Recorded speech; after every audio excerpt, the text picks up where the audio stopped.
देखिए इसमें जो है कि आज इस वीडियो में वर्गीकृत आंकड़ों का समांतर माध्य क्या होता है इसके बारे में पढ़ना है। इसके अतिरिक्त जो है कि बहुलक क्या होता है इसके बारे में पढ़ना है हमको। तो पहले जान लेते हैं कि समांतर माध्य क्या होता है। तो समांतर माध्य क्या होता है कि सजाती आंकड़ों के योग को आंकड़ों की संख्या से भाग देने पर प्राप्त भागफल को समांतर माध्य कहते हैं। जैसे यहाँ देखिए यहाँ ये जो होता है कि सजाती आंकड़ों के योग को आंकड़ों की संख्या से भाग देने पर प्राप्त भागफल को समांतर माध्य। तो समांतर माध्य बराबर क्या होता है, यहाँ देखिए समांतर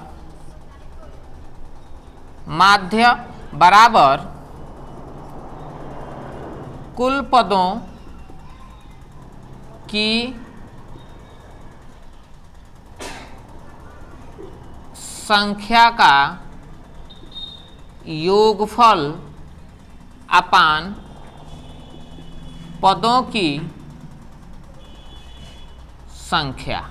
ठीक है, यह समांतर माध्य का जो है कि फार्मूला होता है। या फिर अगर ऐसे मान लेते हैं कि अगर कोई नंबर्स मान ले, जैसे यहाँ देखिए x1 x2 x3 x4 dot dot xn, अगर यह जो है कि कोई सीरीज दी गई है इस तरह से और जो है कि इसका हमको समांतर माध्य निकालना है, तो यहाँ देखिए यह इसको लिख सकते हैं समांतर माध्य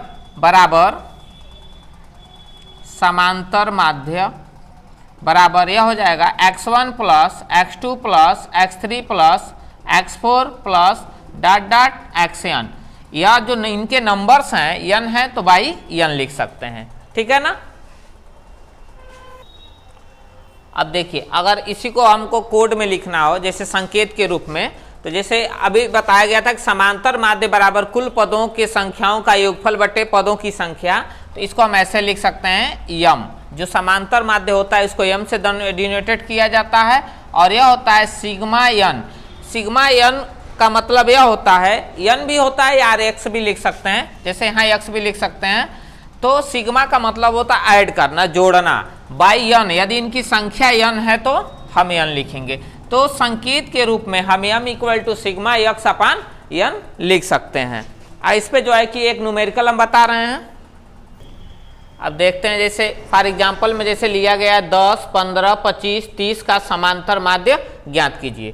तो इसका हमको समांतर माध्य निकालना है। तो समांतर माध्य निकालने के लिए जो फार्मूला होता है mean equal to sigma x upon n. ठीक है, इस फार्मूले से हम लगाएंगे। तो देखो एम इक्वल टू यह समांतर माध्य बराबर हो जाएगा यहाँ 10, 15, 25, 30 बटे, देखिए इनके नंबर्स कितने हैं 1 2 3 4, यहाँ भी 4 है 1 2 3 4, तो बटे 4 हो जाएगा।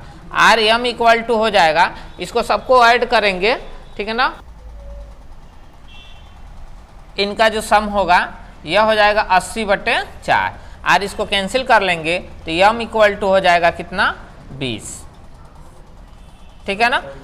तो जो है कि इसका समांतर माध्य आ जाएगा 20। अब जो है कि एक जो है कि कॉलम बना करके देता है इस तरह के न्यूमेरिकल जिसका समांतर माध्य निकालना है। तो फॉर एग्जांपल में कॉलम वाले का लिया जाए। देखिए अब जैसे मान लीजिए कि ऐसे क्वेश्चन दिया हुआ है कि 40 किसी स्कूल के जो है कि 40 विद्यार्थी हैं और उनके भार दिए गए हैं। ठीक है ना, जैसे दिया गया 40, 41, 42, 43, 44 और 45। ठीक है ना। तो यह बारंबारता है, जैसे 40 के भार वाले 8 लड़के हैं। ठीक है ना, 41 के वजन वाले 4 लड़के हैं, 42 केजी वजन वाले 6 हैं, 43 केजी वाले 10 हैं और 44 केजी वाले लड़के 6 हैं और 45 केजी वाले लड़के भी 6 हैं। तो इनका जो है कि समांतर माध्य हमको निकालना है। तो अगर इस तरह से दिया गया होता है तो इस तरह से हम एक टेबल बनाते हैं एक, ठीक है ना, और इसमें एक तरफ केजी लिख लेते हैं जो यहाँ दिया हुआ है, जो बारंबारता एफ दिया है उसको भी लिख लेते हैं और अगला एक और एक्स्ट्रा कॉलम बनाते हैं। इन दोनों का जो है कि मल्टीप्लाई होता है इसको सॉल्व करने के लिए। तो देखिए यहाँ पे क्या करेंगे, इनका हम आपस में मल्टीप्लाई करेंगे। तो देखिए 40 का हम जो है कि 8 में मल्टीप्लाई करेंगे तो यह हो जाएगा 320 और 41 का हम 4 में करेंगे तो यह हो जाएगा 164। फिर जो है 42 का 6 में हम करेंगे तो यह हो जाएगा 252 और जो है कि इसका हम इसमें करेंगे 43 में तो यह हो जाएगा 430। उसके बाद 44 का हम 6 में करेंगे तो यह हो जाएगा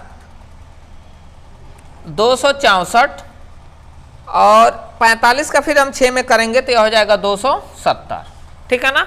इस तरह से इनका मल्टीप्लाई करके हम लिख लेते हैं। उसके बाद जो है कि यह सम यानी कि यह जो बारंबारता दिया गया है, यह जो कि कक्षा 10 के 40 विद्यार्थियों का जो है कि संख्याएं हैं, तो यह टोटल जो है कि 40 हो जाएगा और इनका यदि हम सम करते हैं तो यह हो जाएगा 1700, ठीक है ना। इस तरह से उसके बाद जो है कि समांतर माध्य निकालने के लिए जो फार्मूला होता है, यहाँ देखिए यम इक्वल टू होता है सिग्मा यक्स अपान एन, ठीक है ना। यही हमारा मूल फार्मूला होता है समांतर माध्य निकालने के लिए। और देखिए हम लिख सकते हैं एम इक्वल टू यह हो जाएगा 1700/40। देखिए यह 0 से 0 कैंसिल हो जाएगा, यह हो जाएगा 170/4। अब जो है कि इसको हम सॉल्व करेंगे तो यह हमारा हो जाएगा 42.5, यह कैंसिल होगा तो यह हो जाएगा एम इक्वल टू 42.5। तो सारे बच्चों का जो औसत वजन हो जाएगा, यानी कि ये कह लिया जाए कि समांतर माध्य जो हो जाएगा वह हो जाएगा 42.5। इस तरह से दिए गए डेटा का जो है कि हम क्या करते हैं, समांतर माध्य जो है कि इस तरह से निकाला जाता है। देखो अगला जो हम क्वेश्चन लिए हैं, जैसे कह रहा है कि 10, 12, 12, 15 यक्स और 20 का समांतर माध्य 12.33 है। तो सॉरी, यहाँ देखिए क्वेश्चन था x का मान ज्ञात कीजिए, तो x का मान ज्ञात कीजिए। तो यहाँ x का मान हम ज्ञात करेंगे, तो इसके लिए भी वही हमारा फार्मूला होता है, जिससे होता है समांतर माध्य, यानी कि m इक्वल टू सिग्मा यक्स अपान एन। यह हमारा मूल जो है कि फार्मूला है, इसी फार्मूले पर रखेंगे। तो देखिए यहाँ मिड हमारा जो है कि मीन्स दो दिया गया है, यह दिया है 12.33, तो 12.33 इक्वल टू या देखिए सिग्मा यक्स, यानी कि यहाँ लिख सकते हैं 10 धन 12 धन 12 धन 15 धन यक्स धन 20 बटे इनकी जो संख्या है 1 2 3 4 5 6, तो बटे 6।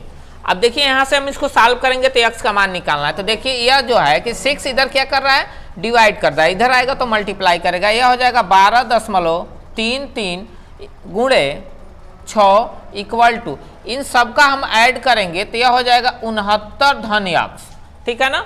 अब 12.6 का हम 12.33 का हम 6 में मल्टीप्लाई करेंगे, यह हो जाएगा 73.98, ठीक है। और यह हो जाएगा 69 धन यक्स, या यक्स इक्वल टू यह इधर जुड़ रहा है तो इधर आएगा तो घटेगा, यह 73.98 माइनस 69 आर यक्स इक्वल टू यह हो जाएगा, इसमें से हम घटा लेंगे तो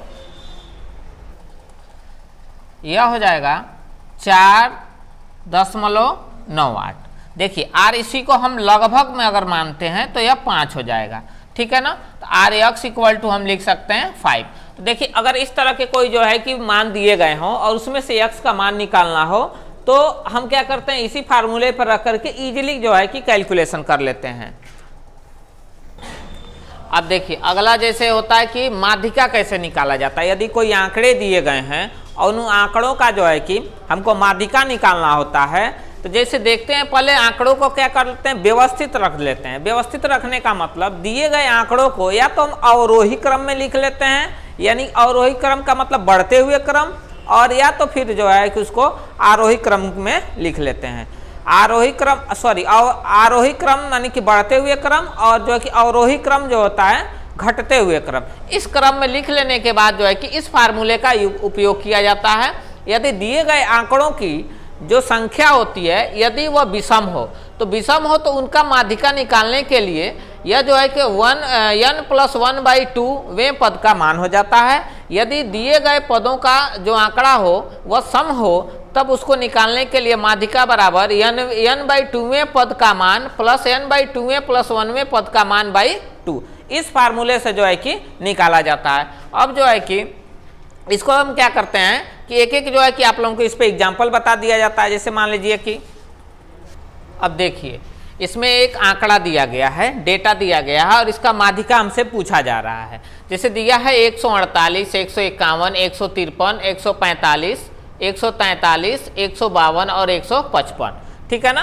तो यह जो है कि देखा जाए तो पहले जो आंकड़े दिए गए हैं इसको हम एक क्रम में लिख लेते हैं, या तो बढ़ते हुए क्रम में लिख लेंगे नहीं तो घटते हुए क्रम। आइए इसको जो है कि हम बढ़ते हुए क्रम में लिखते हैं। तो देखिए सबसे छोटा जो अंक है 143 है, फिर उसके बाद 145 है, फिर 148 है, फिर 151 है, फिर 152 है, फिर 153 है, फिर 155 है। देखिए अब इसको हम क्या कर लिए, बढ़ते हुए क्रम में लिख लिए। अब इसका हमको माध्यिका निकालना है। तो अब माध्यिका निकालने के लिए जो दूसरा स्टेप होता है, यह इनकी संख्या कितनी है, तो 1 2 3 4 5 6 7, इनकी जो संख्या है 7 है। तो 7 जो होती है वह विषम संख्या होती है। तो विषम संख्या के लिए फार्मूला माध्यिका के लिए लिखवाया गया था, जैसे माध्यिका बराबर n+1/2वें पद का मान। ठीक है, तो देखिए यह टोटल जो पद कितने हैं 7 + 1/2, और यह हो जाएगा 8/2, यह कैंसिल होगा, यानी कि चौथा पद। ठीक है ना, चौथा पद होगा। इसको ऐसे लिख सकते हैं या ऐसे पद ही लिख लेते हैं। ठीक है ना, तो इनका माध्यिका निकालने के लिए अब कह रहा है कि चौथा पद इस फार्मूले से, तो हम लिखेंगे आंकड़ों का माध्यिका बराबर या उपरोक्त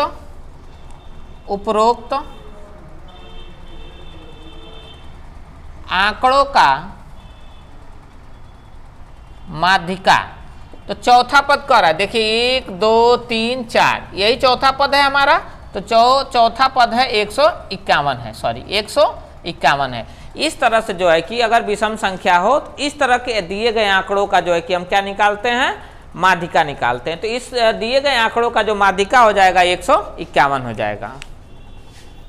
अब देखिए अगला जो है, जैसे जो आंकड़े दिए गए हैं यह आंकड़े जो है कि सम है। ठीक है ना, अभी हम विषम पर बताए हैं, आंकड़े सम हैं, तो इनका जो है कि माध्यिका कैसे निकाला जाता है। तो पहले क्या किया जाता है, सॉल्व करने के लिए दिए गए उपरोक्त जो है कि आंकड़ों का क्या करेंगे, हम एक क्रम में करेंगे। जैसे मान लो कि इसे हम बढ़ते हुए क्रम यानी कि आरोही क्रम कर लेते हैं। तो सबसे इसमें छोटा जो अंक है देखा जाए तो 8 है, फिर 9 है, फिर जो है कि 10 है, फिर 10 है, ठीक है ना, फिर 11 है, फिर जो है कि 12 है, ठीक है, फिर 13 है, फिर जो है कि 19 है, फिर जो है 20 है, फिर जो है 22 है। अब देखिए यह जो क्रम लिखा गया है यह लिख दिया गया है बढ़ते हुए क्रम में। ठीक है ना, पहले सबसे छोटा, लास्ट में सबसे बड़ा। ठीक है, अब जो है कि इनके नंबर्स कितने हैं, 1 2 3 4 5 6 7 8 9 10। 10 जो है कि सम संख्या है। तो सम संख्या का समांतर माध्य निकालने के लिए फार्मूला जो होता है, जैसे यह माध्यिका बराबर n/2 वें पद, ठीक है ना, गुणे, ठीक है ना। उसके बाद होता है, अब देखिए यह जो है कि सम संख्या के लिए माध्यिका निकालने के लिए फार्मूला होता है। तो देखिए पदों की संख्या 10 है, तो हम लिखेंगे 10/2 वें पद प्लस, या देखिए यह होगा 10/2 धन 1 वें पद बटे 2।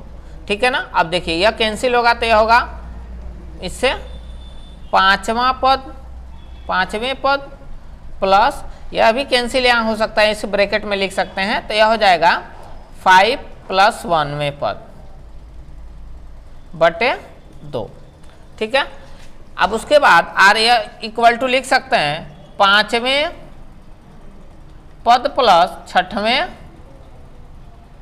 पद बटे 2। ठीक है ना, तो देखा जाए इसका 5वां पद क्या है, तो 1 2 3 4 5, 5वां पद जो है कि 11 है, और जो है 6वां पद जो है कि 12 है, यह बटे 2 हो जाएगा। देखिए दोनों का सम करेंगे हम, तो सम करेंगे तो यह हो जाएगा 23/2, 23/2, यह कैंसिल होगा 2 से, तो यह हो जाएगा हमारा 11.5, 11.5वें पद। तो 11.5वां पद तो इसमें होगा नहीं, तो 11.5वां पद नहीं होगा।